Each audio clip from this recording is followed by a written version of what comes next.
अस्सलाम वालेकुम दोस्त। मैं एडवोकेट मोहम्मद आवाज कुरैशी आज का जो टॉपिक लेके आया हूँ वो ये टॉपिक है कि जमीन के कागज आपके पास हैं लेकिन जमीन पर आपका कब्जा नहीं है। जमीन आपके पास दो तरह की हो सकती है। एक तो आपको विरासत में मिली हुई है, दादा परदादा पिता से आपको विरासत में मिली हुई है, और दूसरी आपने स्वयं अर्जित की है। तो ये दो तरह की आपकी जमीन, मकान, दुकान, खेत की जमीन किसी भी तरह की हो सकती है। लेकिन उस जमीन पर किसी और ने कब्जा कर रखा है। वो कब्जा उसका कब का है, कैसे है, ये आपको नहीं पता है, लेकिन आपकी जमीन पे कागज आपके पास है। कब्जा दूसरे ने कर रखा है। अब आपको क्या करना है, क्या नहीं करना है, किस तरह आपको अपनी जमीन का कब्जा छुटाना है, वो सारी चीजें मैं इस वीडियो में बता रहा हूँ।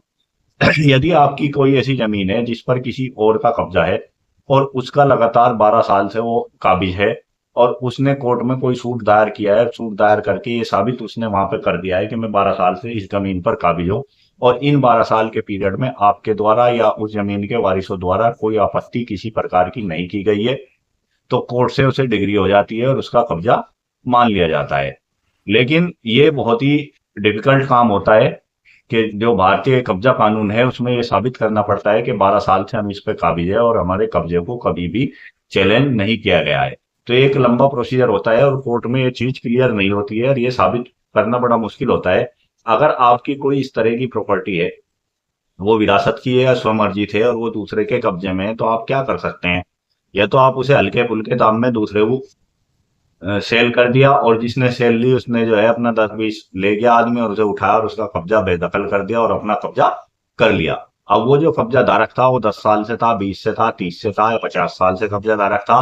एक बार उसका कब्जा हट गया तो उसका वहीं से मामला खत्म हो गया, क्योंकि वो जो है उसके पास कोई जमीन का इस तरह का कागज नहीं है जिससे वो ये साबित हो जाए कि वो उसका मालिक था। और जिसने डॉक्यूमेंट लिए, पैसे दिए हैं, अपना टाइम खर्च किया है और फिर उस पर कब्जा कर लिया, उसके पास जो है गवर्नमेंट के सरकारी कागज है और वही उसका मालिक माना जाएगा। आपकी जंगल की जमीन है, दुकान है, मकान है, दादा परदादा से आपको विरासत में मिला हुआ है, उस पे इस तरह के कब्जे हो जाते हैं। बहुत सी प्रॉपर्टी ऐसे होती है कि उसके जो वारिस होते हैं उन्हें यही नहीं पता होता कि हमारी कौन सी प्रॉपर्टी कहाँ है, कितनी है। तो उन जमीनों पर किसी और के कब्जे हो जाते हैं। तो ये कब्जे का जो कानून है, सुप्रीम कोर्ट ने इसमें डायरेक्शन कई बार सरकार को दिए, राज्य सरकारों को, केंद्र सरकारों को, कि कब्जे कानून में जो है सुधार की जरूरत है, इसमें सुधार किया जाए। लेकिन अभी तक किसी भी सरकार ने उस कब्जे कानून में कोई किसी प्रकार का सुधार नहीं किया है। तो कब्जा कानून जब तक ऐसा है तो वो कब्जा चलता रहेगा। लेकिन अगर किसी के कब्जे में कोई प्रॉपर्टी है तो उसे ये चाहिए कि या तो वो कोर्ट में साबित कर दे कि मैं इस पे कब्जा हूँ, 12 साल से अधिक से मैं इस पे काबिज हूँ, और कोर्ट से डिग्री ले ले।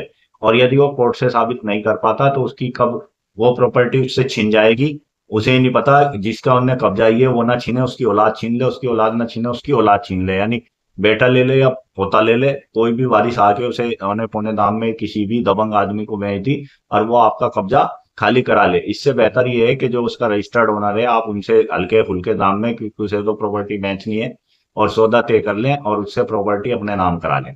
अगर आपने रजिस्ट्री डॉक्यूमेंट करा लिया तो आपका कब्जा जो है पक्का हो जाएगा, गवर्नमेंट के कागज हो जाएंगे। और नहीं अगर कराते हैं तो किस दिन आपका कब्जा आपके हाथ से निकल जाएगा आपको ही नहीं पता चलेगा।